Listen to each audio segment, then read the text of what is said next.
They are the sights and sounds of spring training.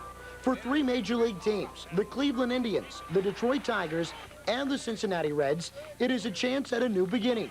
An optimistic time where all three stand tied for first, in essence, in entirely reconstructed divisions. Hello, I'm Eric Richey. Join us for the next 30 minutes as we take an in-depth look at all three of these teams to get a feel for their respective outlook at a fresh start to a brand new season. We'll stop in Plant City to see how Davey Johnson is preparing for his first full year as skipper of the Reds. In Lakeland, we'll find out how the Tigers plan on improving their pitching woes. And in Winter Haven, we'll see how names like Murray, Martinez, and Morris have Tribe fans eager for the first pitch at the new Jacobs Field. Now remember, this is the season that realignment becomes a reality. We'll check in on all three of our teams to see how they fare in their new divisions. You just gotta love it. It's Baseball 94, and it's next right here on TV 47. Baseball 94 is brought to you by Copeland Financial Agency, Hillcrest Golf Club, Dick's Auto Supply, and Centennial Screen Printing. The one constant for every spring training, really no matter what team you talk about, is the optimistic outlook at a new beginning. Out of the three teams that we'll be discussing tonight, nowhere is that more evident than right here in Winter Haven. This season, the Indians have a new stadium, new uniforms, and a new outlook after some key off-season acquisitions. Don't blame the Indians for not wanting all the attention they've been getting this season. They've been disappointing preseason cover boys before. It's only after listening to opposing AL managers talk about this young band of Indians that you really start believing yourself. Well, as I said, I'm glad they're not in that division anymore. They're an awesome ball club. They have a lot of offense, and you know, if they can get some pitching at all. And of course, the first thing is to stay healthy. And if Jack can come around, pitch decent for them, then they should certainly be contenders in their division. Cleveland stays healthy. I think their ball club now has come to the point where, with that new stadium being there and everything, that this will be the year that they finally break through. I think John Hart and Mike Hargrove have done a tremendous job over there. They have brought those young people along. They didn't rush anybody, and now they're all ready. So I look for Cleveland myself to win the Central Division. I really do. I think it's going to be an upset, but I think that they are going to win it. Could it be the Indians, a pennant contender, the same team who has not finished as high as third place since 1968, as high as second since 1959, or in first since 1954? Well, believe it, the chances are good that the Indians could very well be locked in a pennant race in September.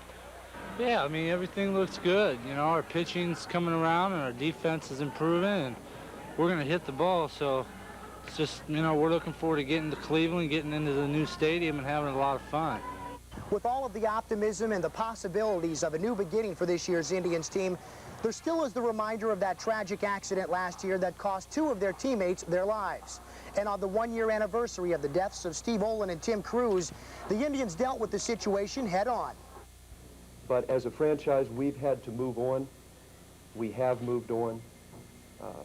We will always remember Steve and Tim, and I think certainly Cliff Young. But we have moved on. We are excited about our season. We have a lot of new players here, and we are looking to the future. We as an organization have really moved on beyond this. That doesn't mean that we've forgotten Tim and Steve. It doesn't mean we've forgotten Lori and Patty and their children. It just means that we've got a job to do, and we have to concentrate on that and move beyond this. The grief is still there. The sorrow is still there. Again, the core of Indians will be the big three: All-Star Carlos Baerga, RBI King Albert Bell, and Stolen Base King / Gold Glover Kenny Lofton. You know, the guys are pretty excited. We are out of the old stadium and into the new one, and everyone's looking forward to that. And like I say, the optimism in the clubhouse is pretty exciting. The guys are ready to go and ready to get spring training over with. Joining Lofton and Bell in the outfield will be 21-year-old Manny Ramirez. Last season's minor league player of the year hit himself onto the team by batting close to 400 and displaying some eye-popping power this spring. Waiting in the wings is second-year pro Wayne Kirby, who finished fourth last year for the AL Rookie of the Year and is not happy about not starting this year after having a fine spring himself. Two newcomers make up the left side of the infield in '94 for Cleveland. At third, the Indians signed Jim Thome to a long-term contract that could keep him with the Indians until the year 1998. Yeah, I mean, it makes me feel good that they're going to give me the opportunity to go out every day and play hard, but now it's up to me to go out and just have fun and play and stay healthy. His bat is explosive. After 4 straight seasons of hitting over 300 in the minors, Thome is ready to display his skills in the big leagues. The big concern the Indians have with Thome is his fielding. Let's take that back. Make that his throwing. That's where he's thrown away 7 balls already this spring. You know, my second year in the big leagues, I made 21 errors playing first base. Now, you have to work at that. That doesn't come natural. And 17 of those 21 errors were throwing errors. We all go through that. And Jimmy, you know, the thing that we base our decision that Jimmy's going to be okay on is that Jimmy's a good athlete. And good athletes have a way of adjusting and getting the job done. Well, I mean, I'm here to do well and play in the big leagues and help the Indians. So, like I said, you're going to make mistakes, and you just got to live through the mistakes and go on and try to improve every day. At shortstop, the Indians acquired Gold Glover Omar Vizquel from Seattle. Infield coach Buddy Bell says Vizquel has the surest hands he's ever seen. While fielding was the primary reason the Indians pulled the trigger on the Vizquel trade, his bat may be a bonus if he can improve on his right-handed batting average of 167 from a year ago.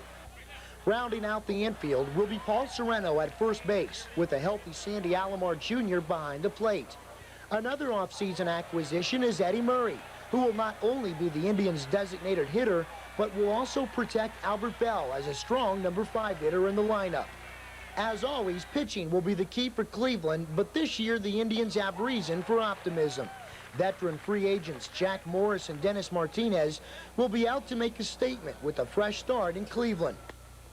You know, I've been on a few clubs in the last few years, and fortunately I've been able to be in a position to be on winning teams in the last 3 years, so I've enjoyed all of it. It's always hard to leave a team, especially when you don't want to leave, but because of the nature of the game and the business of the game of baseball, you're forced to do what you have to do for yourself and your families. And I'm coming to Cleveland with a similar type of attitude I did with Minnesota and Toronto. I'm anxious to get started, to prove myself with this organization, to show people that I belong here, and hopefully help contribute to a team that's going to be steered in a direction to win. We have 5 starters that we've been doing real well. We've been healthy. I think we have a Jack Morris, Mark Clark, we have a Charlie Nagy, we have Chris Nowell and myself. I think we have really 5 solid starters. The bullpen has been doing real well lately, so if we stay healthy, I think we can make it excited. The key for Morris will be how well his elbow can respond to surgery. The same goes for former ace Charles Nagy, who was bouncing back from shoulder surgery last June, and newly acquired relief pitcher Steve Farr as well. Bullpen by committee was the rally cry early in the preseason for Cleveland, but with Mark Clark and Chris Nabholz rounding out the starting rotation, that left no room for Jose Mesa, last year's team leader in wins. With a strong finish to the spring, Mesa just may win the job as closer to round out a much improved staff.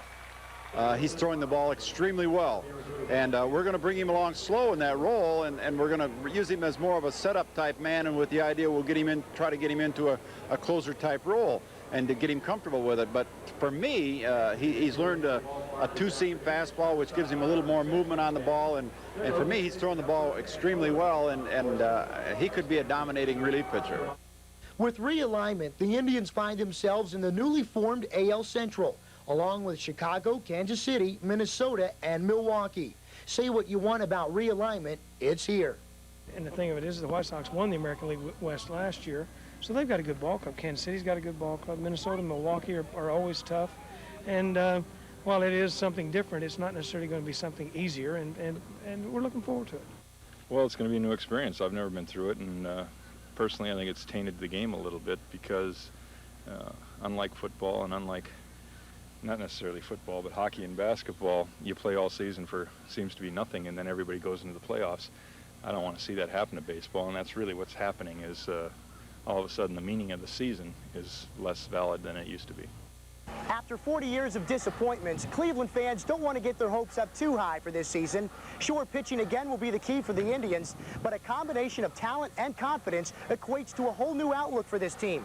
Watch out, AL Central Division, and cover your ears, Cleveland fans, because once again, 1994 could be the year of the Tribe. Welcome back to Baseball 94. I'm Erik Richey. Last season, the Detroit Tigers came within 1 run of becoming the first team in 40 years to score 900 runs in a season. But combined with the pitching staff that again finished near the bottom of the American League with the team ERA of 4.65, the Tigers could do no better than a third-place finish. Again, this season, pitching is a concern, but so is the age factor.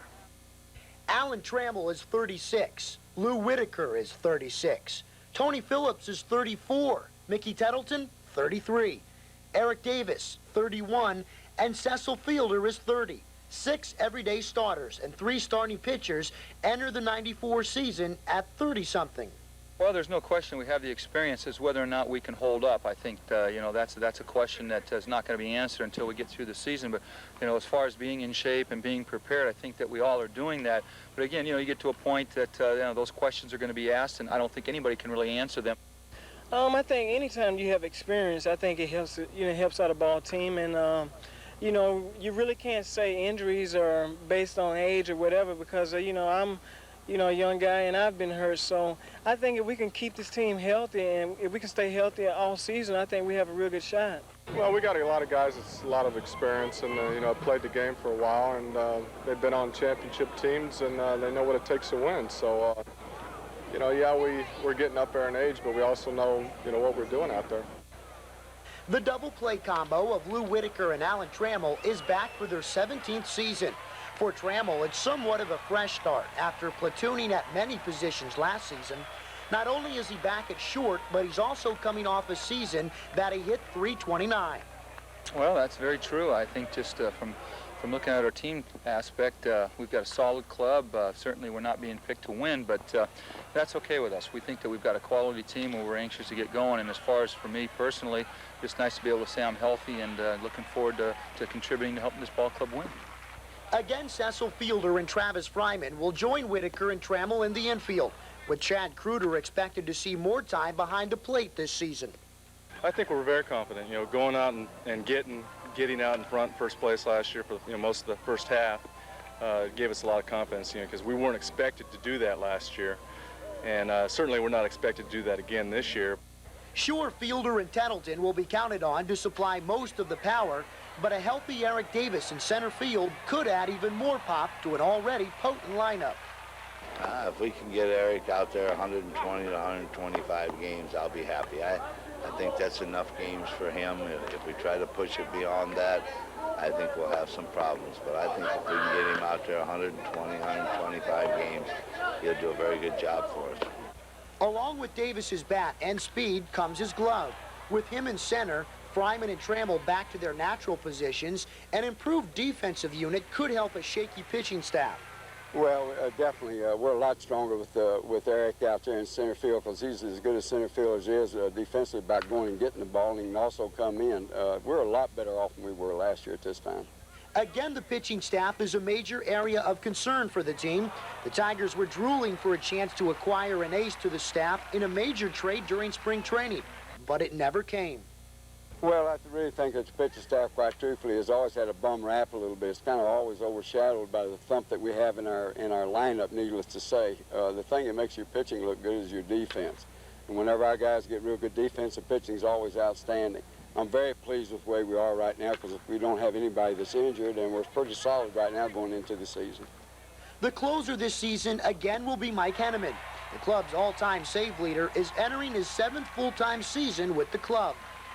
Well, you know, I'm starting to feel good. You know, we've been here a while and things are starting to fall back into place. You know, I'm confident I can do my job, whatever it is, closing out and just, you know, help us to win is all that I'm going to try to do. Don't put any added pressure on myself and just go out and pitch. Well, Mike and I have been together ever since ever since he's been in baseball. Mike is one of the best closers in baseball, quite truthfully. And if we get through him, he's got a chance to win a lot of games this year. And with Davis and Baver and some of our younger guys on the staff, we're going to get to him a lot this year. Realignment doesn't mean much to the Tigers. You see, they've been realigned into the new AL East, which is comprised of the same 5 teams who finished at the top of the old AL East. We're adequate, and then we're going to be all right, but, you know, we don't match up right now at this moment with Toronto and Baltimore and the Yankees. My dark horse in our division is New York. I really feel the Yankees can win this thing. Everybody's talking about Toronto and Baltimore are going to win it. Myself, personally, I don't think they are. I think the winner is going to be the New York Yankees if they stay healthy. It's just like Cleveland. They have to stay healthy, but it won't surprise me at all that the Yankees and Cleveland don't hook up. Well, we're in a tough division. I mean, right now, when you look at the way it's set up, that the East is the stronger from top to bottom. But, you know, these things run in cycles, and in a few years from now, we'll be talking about one of the other divisions being from top to bottom a little stronger. Hey, you got to play with the cards dealt. And, you know, the Tigers wanted to be in the East. I've always been in the East, so let's keep it that way. But we're going to have to do battle with some awfully good ball clubs. Right out of the get-go, we start in Boston and New York, so, you know, we got our hands full, no question about it. While Sparky points to Chris Gomez as the heir apparent to Trammell at short, local fans are hoping that Findlay native Jim Givens soon gets a shot at the majors. My first 2 years at Kent State, I was starting second baseman. So that's basically, and I feel that's my best position. I feel that as far as the double play is concerned, I can turn a double play with anybody in the big leagues right now. Of course, there's a few exceptions, and that's why they're superstars. But especially over here in Detroit, you know, I think I can do a good job there. It's a great park to play defense in, and that's my game. First of all, he's in a position with Whitaker and Trammell at the later stages of their career that he's in a good position. If he can put together some numbers and improve a little bit, then he's got a good chance playing in a major leagues. He's in an organization with 2 guys that have been there for forever, and I don't know how much longer they can play. So he could be in another organization where they have a young shortstop and a young second baseman. He's in a great position. For the Tigers in '94, it's simple. They won't get any better until the pitchers do. And the fear is the offense will become old before the pitching gets better. When we return, we'll head to Plant City to check in with the Reds. Baseball 94 continues after this. Our final stop of the evening lands us here in Plant City with the Reds. Now, the good thing for Cincinnati fans about the '94 season is that it can't be any worse than the '93 season. Last year, the Reds put 15 different players on the disabled list, a team record 20 times. That sent them into a 5th place finish, a full 31 games behind front-running Atlanta. But this season, in a realigned division, that won't happen again. For the first time in many years, the experts aren't pointing to the Reds as the favorites in their division. On paper, it's the best lineup in baseball, is what they used to say about this team, but those words aren't coming out as much these days. That's okay for the Reds. It's refreshing to them not to be in the headlines this spring. Well, from day one, the attitude in spring training has been outstanding, so I'm real pleased about that. It's been a long spring. We're going through some dog days. Some guys are starting to get ready for the season. Other guys need a couple more weeks down here, but by and large, it's been a great camp. Pitching arms are strong, and we're pretty close to ready to go north. Well, the team chemistry is great, you know, and chemistry to me is attitude, and attitude is great. We've got a lot of quality players. We strengthen our bench, we strengthen our bullpen, and so I think it looks like a great year for the Reds. Well, I think, you know, time will tell, but we expect real big things from the Cincinnati Reds this year with the type of ball club we have. We have a real solid defense everywhere. Our starting pitching is really rounding into shape, and we know we're gonna hit, and we've got a lot of speed. And we're gonna be I think you're gonna see a real aggressive line drive running team all summer. Bob Boone was hired 3 weeks after the Reds acquired his son Bret, along with Erik Hanson, in a trade with Seattle. After a good spring, Bret is excited about getting the chance to start in Cincinnati. Oh, I'm very, very excited about the season. You know, I haven't got to meet any of these guys over here until now, and you know, got a great bunch of guys and a lot of talent. And as long as the main key for us, I think, is keeping everybody healthy, and I think it's going to be a great year for us. I think he's about ready. We got a lot of guys that are pretty close to being ready. I think we're all getting anxious to get out of spring training and start playing for real. The other half of the Boone trade was starting pitcher Erik Hanson. The 6'6" right-hander has averaged over 200 innings pitched over the past 4 seasons. I'm ecstatic to get the season on the way. I've got a few minor aches and pains right now, but that's spring training, and hopefully we can get that behind myself. And I'm really looking forward to playing on this team. I think we've got a lot of young talent, a lot of established veterans that we all know can play, and if the chemistry's there, we've got as good a shot as anybody to win this division. Jose Rio again anchors the staff, which includes Hanson, Tom Browning, John Smiley, and Tim Pugh.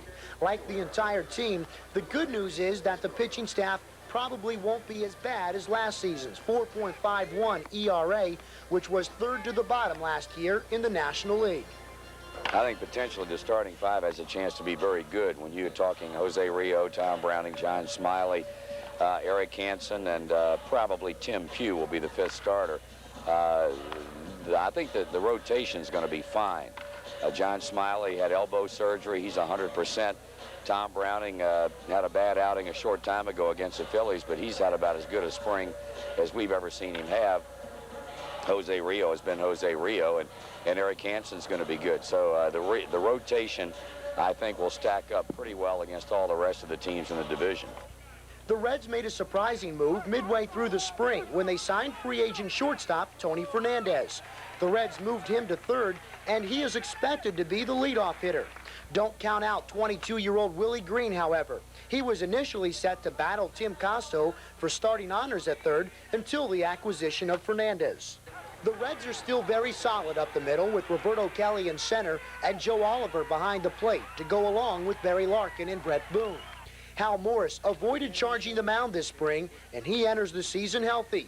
His lifetime batting average is .307, and if you're looking for someone to surprise some people this season with some big numbers, Morris could be the man.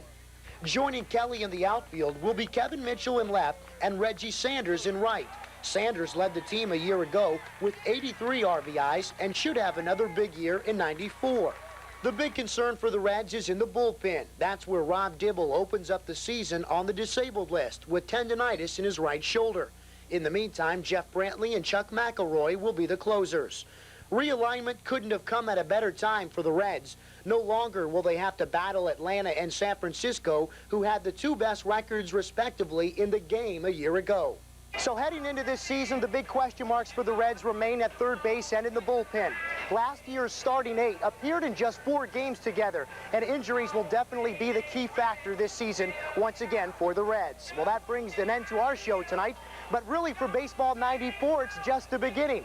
The Reds open up tomorrow night against St. Louis. The Tigers will be at Boston Monday, and the Indians unveil the new Jacobs Stadium also on Monday against the Seattle Mariners. We'd like to say a special thank you to videographer Mike Rochelle, and especially to you for watching tonight's show. Good night, everyone. It's time to play ball. Take me out to the ball game. Take me out to the crowd. Buy me some peanuts and Cracker Jacks. I don't care if I never get back. Oh, let's root for the Tigers. If they don't win, it's a shame. Or it's 1, 2, 3 strikes.